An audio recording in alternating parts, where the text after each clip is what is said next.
மாவட்டம் சுந்தரபாண்டியபுரம் அன்னை முதியோர் இல்லத்தில் உணவருந்தியதால் உடல் நலம் பாதிக்கப்பட்டு உயிரிழந்தவர்களின் எண்ணிக்கை 4ஆக அதிகரித்துள்ளது.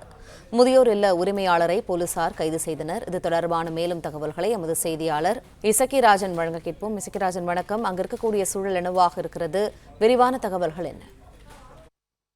தென்காசி மாவட்டம் சுந்தரபாண்டியபுரம் அருகே உள்ள கீழப்பாட்டாக்குறிச்சி என்கின்ற கிராமத்தில் உள்ள அன்னை முதியோர் இல்லத்தில் சுமார் 59 பேர் இருந்து வந்தனர். இந்த நிலையில் கடந்த 2 தினங்களில் அங்கு 3 பேர், சங்கர், அம்பிகா, முருகம்மாள் ஆகிய 3 பேர் உணவு அருந்திய நிலையில் ஒவ்வாமை காரணமாக உயிரிழந்தனர். இதன் தொடர்ச்சியாக 56 நபர்கள் தென்காசி அரசு மருத்துவமனையில் சிகிச்சைக்காக அனுமதிக்கப்பட்டனர்.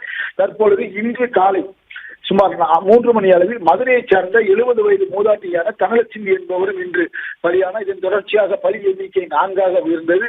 ஏற்கனவே அந்த அன்னை முதியோர் இல்லத்திற்கு 12ஆம் தேதி மாலை தென்காசி கோட்டாட்சித் தலைவர் தலைமையில் சீல் வைக்கப்பட்டது. இந்த நிலையில் தொடர்ந்து அரசு மருத்துவமனையில் அனுமதிக்கப்பட்டவர்களுக்கு மாவட்ட நிர்வாகத்தின் அறிவுரைப்படி தீவிர சிகிச்சைகள் அளிக்கப்பட்டு வருகின்றது.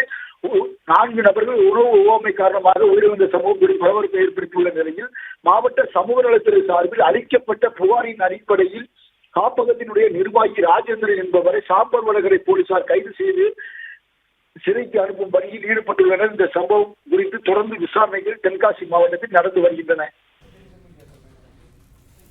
நன்றி இசக்கிராஜன், விரிவான தகவல்களுக்கு.